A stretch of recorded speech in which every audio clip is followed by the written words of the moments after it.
भगवान शिव की कथा कर रही है। डाब को, कुसा को 3 जगह पर, पहला द्वार से अंदर प्रवेश करते समय सीधे हाथ पर कहीं पर भी रख सकते। दूसरा, पूजन का जो स्थान, पूजन की जो जगह हो, वहां अगर कुसा नहीं रख सको तो कुसा का आसन जरूर हो। अगर कुसा नहीं रख सकते तो कुसा का आसन जरूर। तीसरा, रसोई घर के अंदर जहां पर परिंदा हो, मटका हो, हंडा हो, उसके आसपास में कहीं थोड़ी भी जगह हो, एक छोटी सी भी कुसा अगर अपन ने रख रखी है तो घर में कभी भी बड़ी बीमारी प्रवेश नहीं कर सकती। एक कुसा भी अगर हमने रखी है, एक डाब भी हमने रखी है, हम तो यहां तक कहेंगे, शिव महापुराण की इस पवित्र कथा में आप लोगों से कहना चाहेंगे,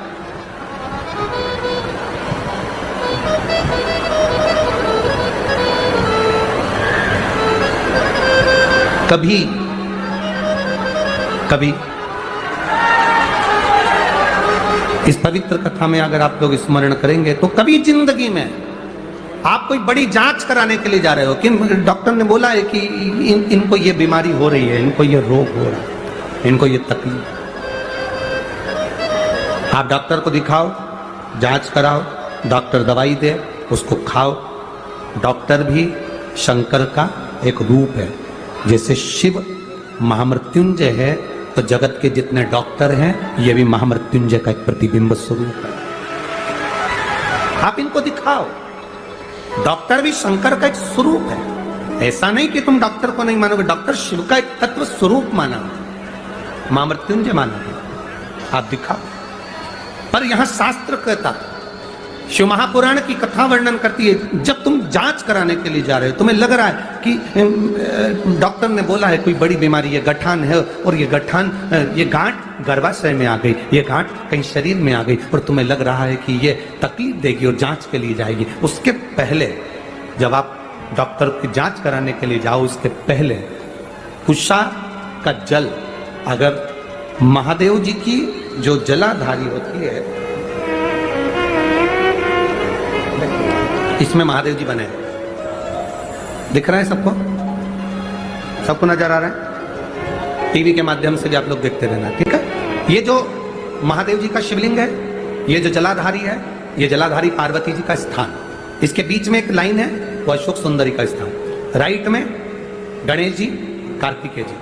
शिवलिंग के ऊपर जो जलाधारी रहती है जिसमें से बूंद बूंद पानी टपकता है, ये शंकर भगवान की 5 लड़कियां, जया, विषहरा, शामलीवारी, दौतली, देव, शिव जी की 5 बेटी। जब तुम्हें लग रहा है कि कोई बड़ी बीमारी हमारे शरीर में प्रवेश कर रही है और डॉक्टर कह रहे हैं कि इसकी जांच होगी, उसके पहले कुशा का जल, डाब का जल, ये अशोक सुंदरी का स्थान जहां पर है और शिवलिंग का जो स्थान है, इसके बीच में जो जगह खाली पड़ी रहती है, इस स्थान पर अगर हम कुशा का जल, डाब का जल चढ़ा देते हैं और उस जल को उस स्थान पर जहां तुम्हें लग रहा है कि इसकी जांच होने जा रही है, उस स्थान को लगाकर जांच के लिए जाते हैं, कभी जिंदगी में बड़ा रोग प्रवेश कर ही नहीं सकता। कुशा का जो जल होता है, डाब का जो जल होता है, ये साधारण जल नहीं होता महाराज जी, इसको साधारण नहीं कह सकते। कुशा के जल को साधारण नहीं कहा जा सकता। आजकल तो कपड़े के आसन आ गए। मेरी बुजुर्ग माता यहाँ पर बैठी हैं, बुजुर्ग अगर कोई बैठे होंगे तो उनको मालूम होगा, आजकल तो कपड़े के आसन आ गए। पहले ब्राह्मण को जो आसन दान दिया जाता था वो कुशा का दिया जाता था। बोलो री माताओं, सही है कि गलत है?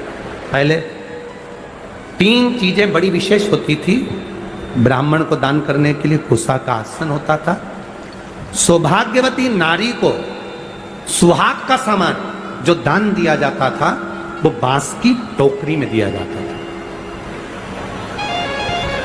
जिसको सुहाग पिटारी कहते थे। अब आप क्या क्या कहते हैं हमें नहीं मालूम, पर हमारे इधर तो सुहाग पिटारी कहते थे। पिटारी का मतलब होता है उसमें बांस की डलिया, ब्लाउज के पीस रख दिया, कुंकू रख दिया, हल्दी रख दी, मेहंदी रख दी, चूड़ी रख दी, जो तुमने रखा वो बांस की पिटारी में रख। बांस की पिटारी में क्यों रखते थे? हमारे यहाँ बांस की पिटारी की महत्वता क्या है?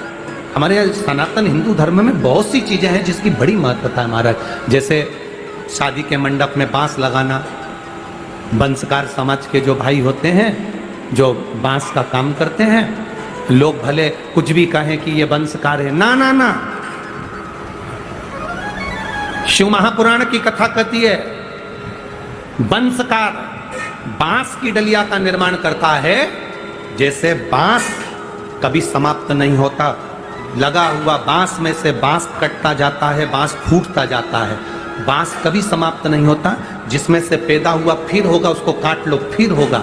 उसी तरह वंशकार समाज जो बांस की डलिया का निर्माण करती है, वो वंशकार समाज बांस की डलिया इस भाव से बनाती है कि जिसके यहाँ शादी में जाए, सुहाग पिटारी में जाए, उसका सुहाग खूब बाबा कृपा बना कर रखे, उसका वंश खूब है। अब लोग वंशकार आजकल राजनीति के अंतर्गत चलते चलते तो हम क्या बोलें, बस बोल नहीं सकते, क्योंकि राजनीति के अंतर्गत सारी समाजों को तोड़ दिया गया है। ये समाज का है, वो समाज का है, वो समाज का है। पर शिव महापुराण की कथा कहती है ब्रह्मा जी के द्वारा प्रकट हुए मनु और शत्रुपा, इन मनु शत्रुपा के आप और हम सब औलाद हैं। कौन ब्राह्मण, कौन क्षत्रिय, कौन वैश्य, कौन शूद्र, ये सब भगवान की औलाद हैं। इनमें कोई भेद नहीं होना चाहिए, सब एक होना चाहिए। पर थोड़ी सी राजनीति, थोड़ी सी वोट के चक्कर में लोगों ने अपने अपने समाजों को तोड़ दिया। गलत है।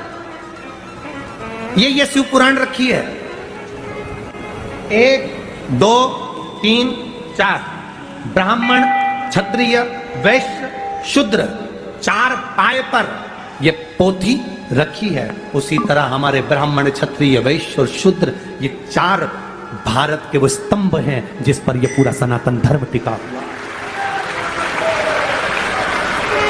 ये 4 ऐसे स्तंभ हैं जिस पे पूरा सनातन धर्म टिका हुआ है। पर वोट के चक्कर में, राजनीति के चलते हुए आज इन सनातन धर्म को तोड़ने के लिए लोगों ने विचार कर लिया सनातन धर्म ऐसे नहीं टूटने वाला। तो सबसे पहले लोगों ने कहना चालू करा अगरबत्ती लगाना बंद करो, क्योंकि अगरबत्ती में बांस होता है। थोड़े दिन के बाद ये तुम्हारी अगरबत्ती छुड़ा के तुम्हारे हाथ में मोमबत्ती पकड़ा देंगे और कहेंगे तुम्हारा बाप यही है, अब इसी को भजो, सनातन धर्म को भजना बंद करो।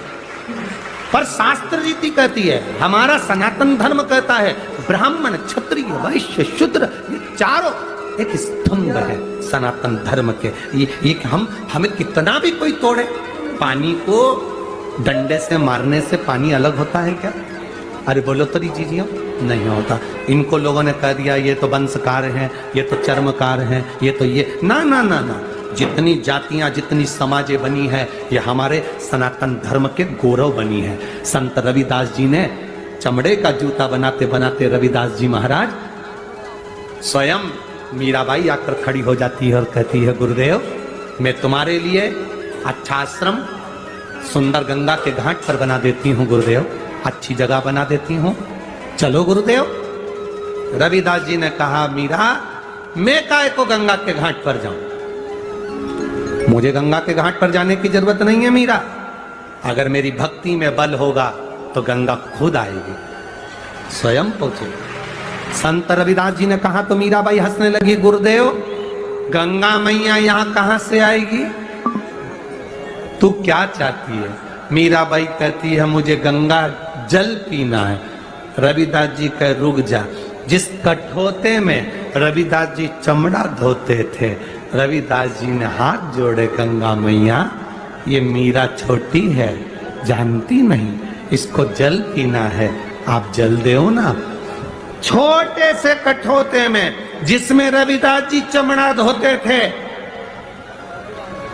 उसी चमड़ा धोने वाले पात्र में से हीरे की चूड़ी पहना हुआ एक हाथ निकल कर बाहर आ गया, उसमें गंगा का जल रखा हुआ। मन चंगा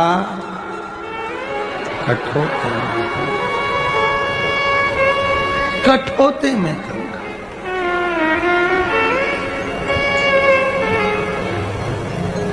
प्रसन्न हो गई मीरा। जहां गुरु, सच्चा गुरु जिस जगह पर बैठता है उस जगह पर गंगा, गुरु गंगा नहाने नहीं जाता, गंगा गुरु के पास चलकर आती है। सच्चा अगर सतगुरु है, सच्चा गुरु है तो गंगा नजदीक पहुंच जाती है।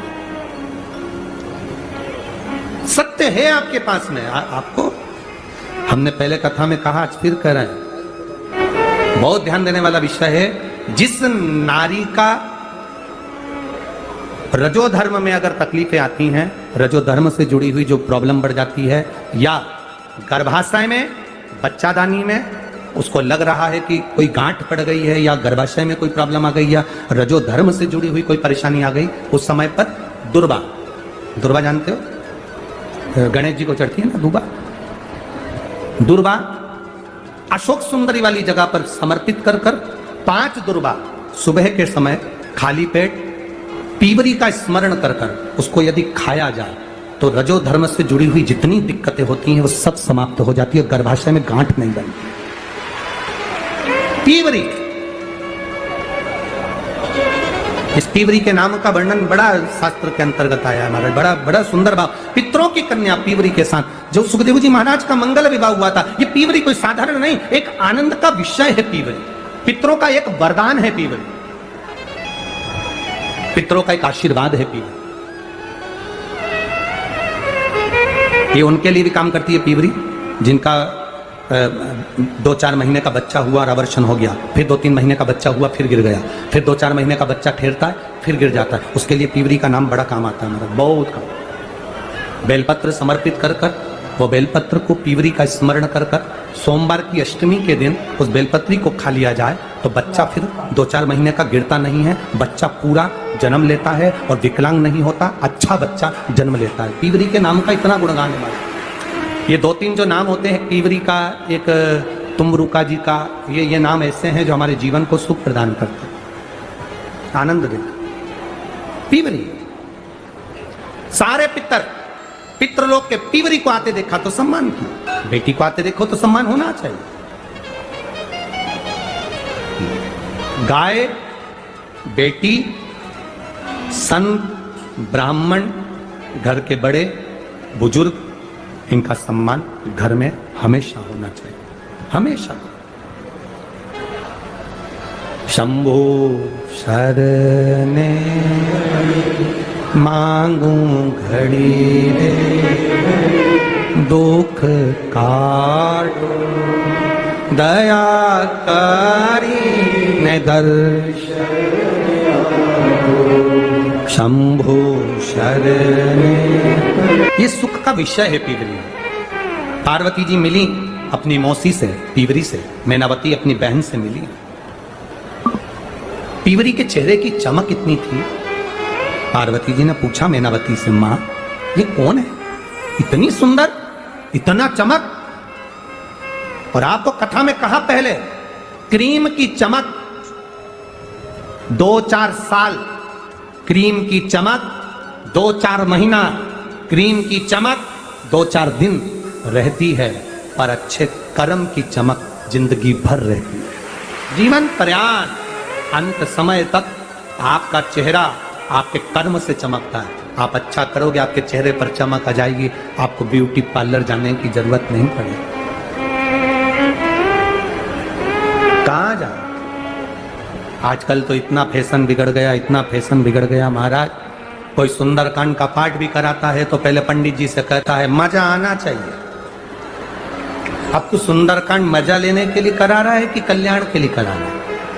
महाराज ऐसा सुंदरकांड का पाठ होना चाहिए सबके पांव थिरक जाए। तो एक काम करना, सुंदरकांड काय को करा रहा है, किसी और को बुला ले, सबके पांव थिरक जाएंगे। आज के जमाने में लोग सुंदरकांड का पाठ कराने के लिए पंडित जी से कह रहे हैं महाराज ऐसा पाठ करना कि लोगों को मजा आ जाए। देखो हमने हम तो उनको बुला रहे थे, हमने उनको नहीं बुलाया। तुम्हारा नाम सुना कि तुम्हारे सुंदरकांड के पाठ में लोगों को बहुत मजा आता है, इसलिए तुम्हें बुलाया। पंडित जी को हाथ जोड़ कर कह देना चाहिए मैं मजा लेने के लिए, देने के लिए सुंदरकांड नहीं करता, मैं बाबा को रिझाने के लिए सुंदरकांड करता हूं। इतना बिगाड़ दिया लोगों ने, इतना बिगाड़ दिया। पहले मैं राधे राधे, ओम नमः शिवाय। दोस्तों, जैसा कि हम सब लोग जानते हैं अभी सावन का महीना चल रहा है, तो आई होप सावन के महीने में आप अच्छे से पूजा पाठ कर रहे होंगे। तो जो पूज्य गुरुजी महाराज जी ने बताया है, ये उपाय आपको कल के दिन करना है, यानी कि 15 तारीख को आपको करना होगा। तो जो दुर्वा होती है, दुर्वा को लेकर के आप शिव जी के मंदिर में ये उपाय आप कर सकते हैं। नहीं तो जो भी आपने घर में अपने शिवलिंग रखे हुए हैं, जो भी आपने शिव जी को स्थापना किया है, आप ये उपाय वहाँ भी कर सकते हैं। ये उपाय अगर आप पूरे विश्वास के साथ में, पूरे भरोसे के साथ में करेंगे तो निश्चिंत है कि आपकी जो मनोकामना है वो जल्द से जल्द पूर्ण होगी। हर हर महादेव दोस्तों, श्री शिवाय नमस्तुभ्यम।